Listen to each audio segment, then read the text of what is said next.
Hey everyone, this is John Dickinson from Motionworks, back with another After Effects tutorial for you. In this tutorial, we're going to take a look at how I created this Frosty window look using some great footage from Artbeats.com and only the built-in effects in After Effects. Now, even though it's really hot here in Australia, I was inspired to experiment with freezing effects after watching the film Frozen late last year. And I knew I'd probably need fractal noise and vector blur. But other than that, this is the result of 2 or 3 hours of experimentation. I've included the project file for you, so go ahead and open up the project and let's walk through how I created the final look. So let's start with the window. Double click the window comp, and you can see in here there's a footage comp, so let's just open that one up by double clicking. Now inside the footage comp is the footage. This is a great shot from Artbeats of a snowy scene with a park bench here. And in my early experiments, I actually used a still image, but thanks to Artbeats, I was able to switch that out for this great HD shot, and it really helps sell the final look a lot better. But if you imagine that the camera is focused on the ice forming on the window, then this shot would be out of focus. So even though it's a terrific shot with lots of detail, we need to blur it. And to blur it, I use the camera lens blur effect. Just turn that on. And that creates this faux depth of field effect where we can focus the camera on the frost forming on the window, not be distracted by the detail outside the window. Next, I added the curves effect. And this dulls down the scene, especially in the highlights. You can see here in the effect control panel, we twirl down curves, that I've really dropped the highlights down quite a lot. And it's also pulled down in the midtones. Without the curves effect, these highlight areas are going to be way too bright and they're going to fight against the frost in the other comp. So that dulls that down and makes the scene a little bit gloomier, but also makes the frost, or will make the frost, easier to see. So it's coming along, but it doesn't really look like a window. I played around with a few effects, but hit on scatter to create a diffusion effect. And you can see straight away that with a little bit of scatter, that diffuses that nicely and gives it a really nice glassy appearance. So that's all I did in the footage composition. Notice here in the project panel, I've actually created a proxy for this, which is switched off at the moment. I'm just going to switch that on. This is a full res proxy. So I basically pre-rendered that at full resolution. And I certainly suggest using proxies in this situation because effects like camera lens blur are quite slow. And a proxy can save you a lot of time by speeding up your workflow. So you can still see the snow falling. You can still tell there's trees in the background. It definitely looks like a snowy scene. That's a great base for our window. All right, back in the window composition. Above the footage layer is a medium royal blue solid. And if I just switch that on, you can see that color grades the scene. I color grade in a number of different ways, but this is something I picked up a long time ago. I think it was probably from Trish or Chris Meyer. If you create a solid color and you place it above the layer you want to grade and you use the color blend mode, then it will colorize the layer below, but it won't affect the luminance. It's just a really nice way to do a color grade. It doesn't have to be just a simple solid. It could be something with a gradient or even a 4-color gradient. But it's a nice way to grade all of the layers below using the color blend mode, and it doesn't affect the luminance. So I've made that slightly blue because it was looking a little bit drab. And remember, my inspiration here was Frozen, and there was lovely blues in the film Frozen. Now above that, I've put a noise adjustment layer. Let's just turn that on. And in the effect control panel, you can see I've used noise HLS. And this is not an animated noise. That's the main reason I chose this one. The default noise effect is animated, and I wanted this to be stationary. Just to add a little bit more variation, especially in these areas up here, you can see this area here in the sky is very flat. If we just switch this on, you can see now it's added some nice variation there and making this look a little bit more realistic. All I've added is 2% in the lightness.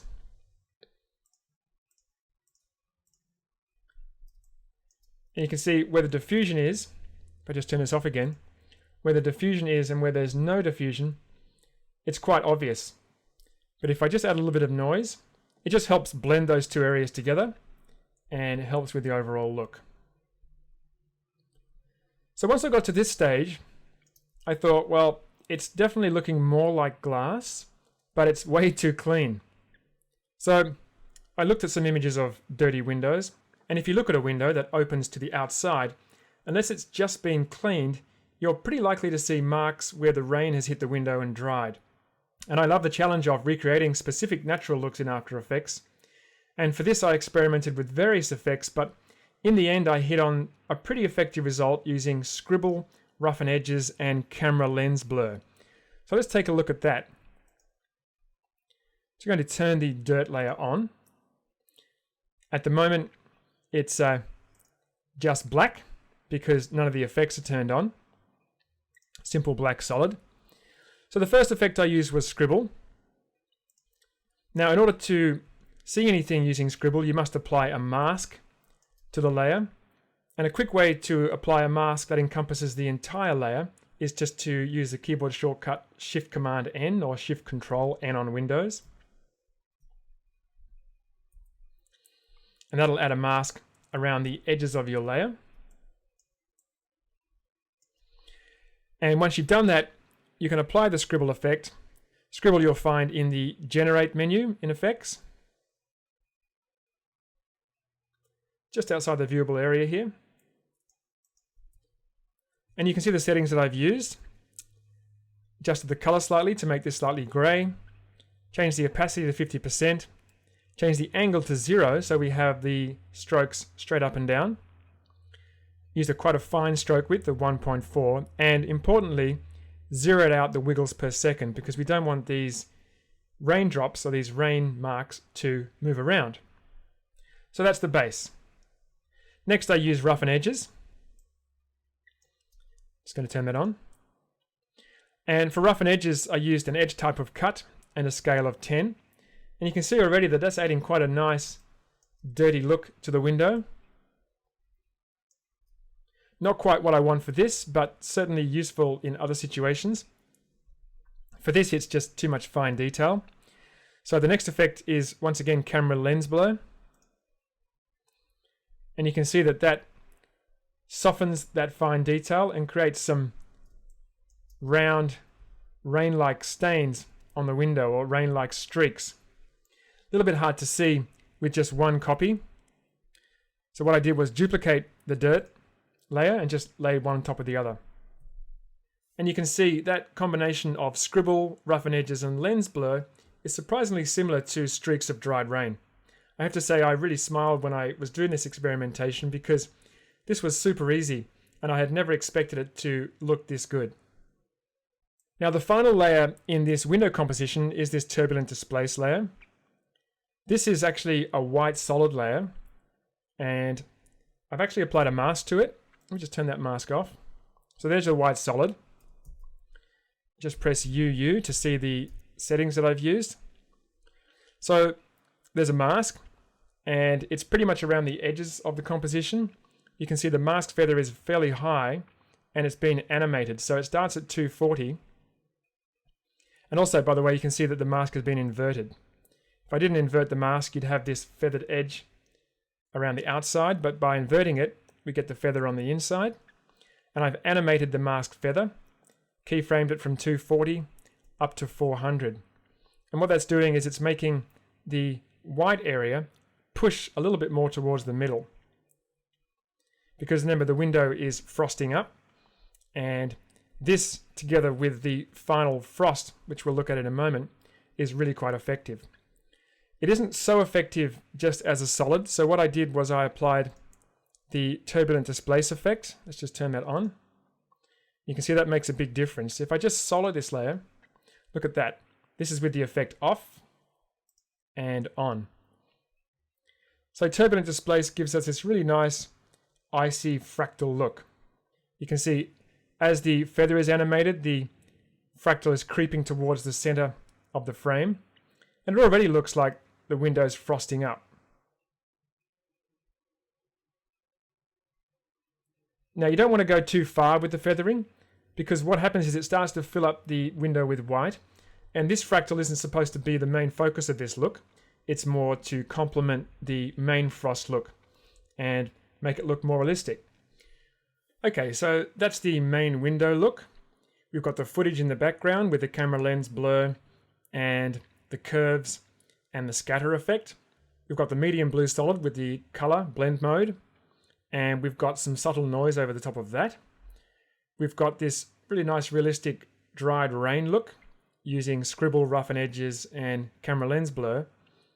And we've got this animated feathered solid on top of that with turbulent displace. And all in all, I think that's a pretty good base for the frost look. You could spend hours and hours experimenting, of course, but I was pretty happy with this look. Next, let's take a look and see how the main ice fractals were created. Open the ice base composition, and you can see I have 4 layers here: fractal noise base, fractal noise reveal, vector blur 1, and vector blur 2. Let's start with fractal noise base. Just going to turn that on. And that's the base fractal noise look. If I just press UU again on the keyboard to show the modified parameters, you can see here I've used a fractal type of dynamic, a very high contrast, and a low brightness. And also with the subsettings, importantly, the sub-influence is higher and the subscaling is lower.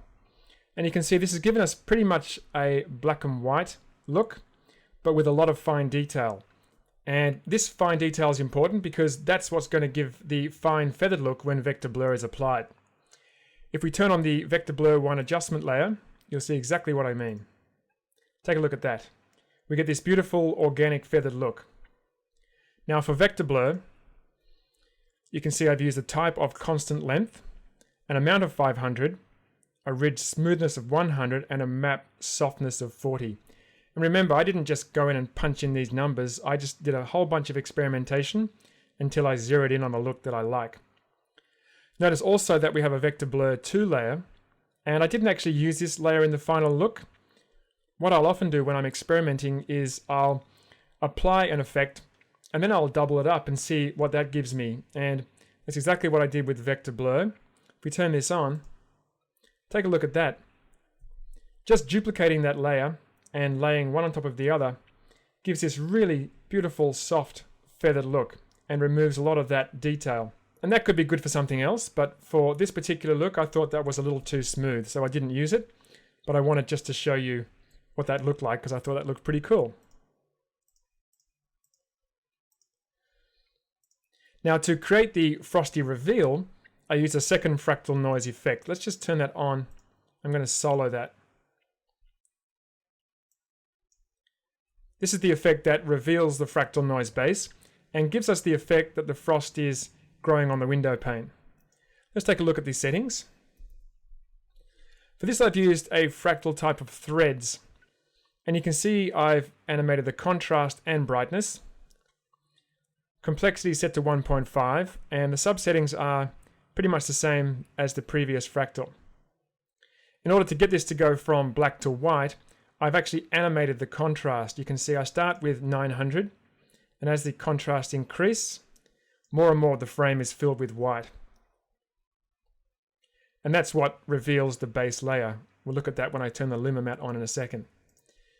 Notice here that there's a couple of brightness keyframes as well from 10 seconds. So once most of the frost is already formed, I felt that there was a few too many darker gaps within the frost. So I got rid of those by just animating the brightness, increasing that, and that just removed some of those darker holes within the frost.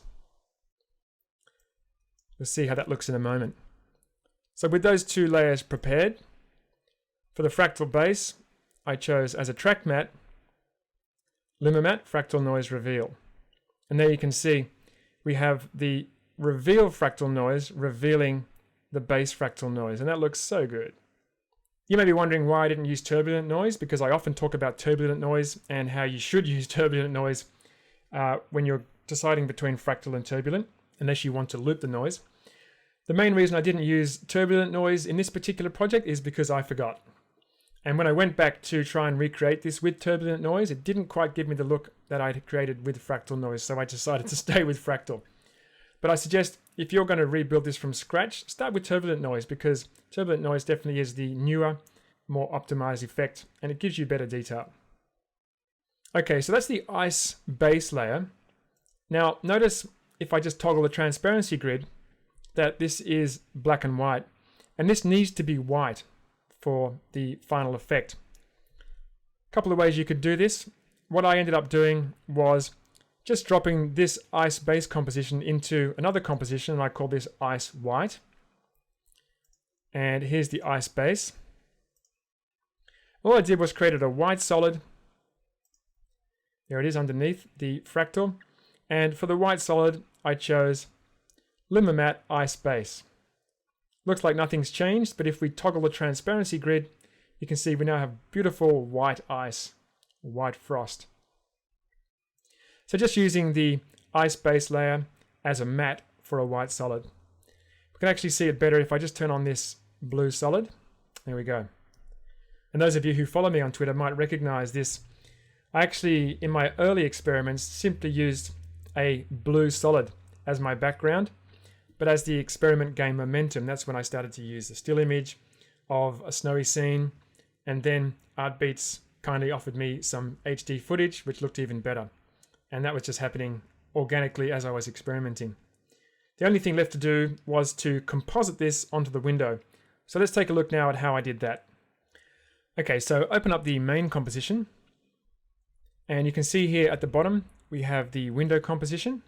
And I've applied displacement map to that. We'll talk about that last.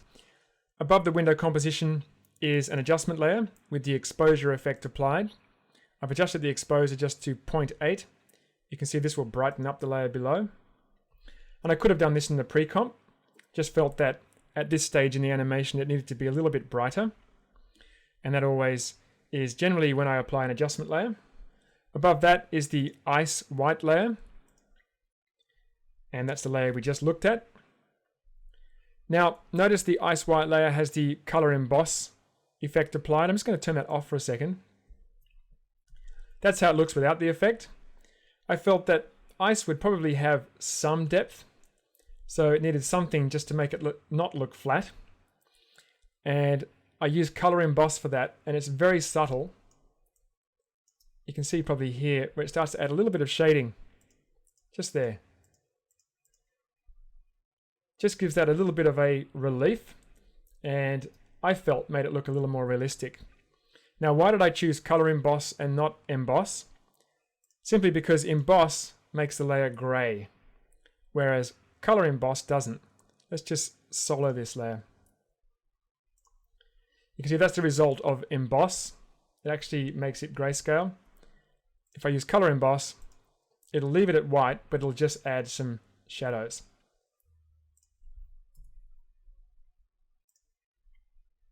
Above that is another adjustment layer.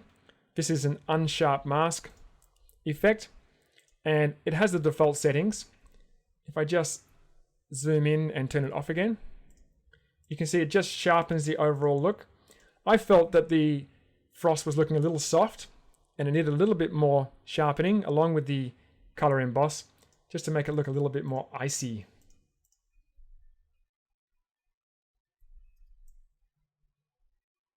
And at the very end of my experimentation is where I applied the displacement map effect. And this is what really sells the look as far as I'm concerned. If we just select the window layer and turn on displacement map, you can see how that changes the image. If I just turn on or just turn off ice white, take a look at that. That's using the ice white layer as the displacement map source for the window. And you can see how that distorts the pixels of the window layer. And when you lay the ice white layer on top, you get this really nice cold frosty look. Look at these edges here. If I turn the displacement map off, yeah, it really looks like you've got the fractal layer laid on top of a window layer. But here they really look integrated, like the fractal, the ice, is really affecting what we're seeing through the glass. Really nice. And for the displacement map settings, I used, as I mentioned, the ice white layer as the source. And I've used the alpha channel for the horizontal displacement and the vertical displacement. And I've used a maximum horizontal and vertical displacement of 30, so quite a lot of displacement. And one thing you probably wouldn't have noticed is that in the prior comps I was working at 1280 by 720, but I've actually cropped this comp, and the settings here are 1220 by 650, because if I was working at 1280 by 720, you would see the edges of the displacement. If I just change the settings here,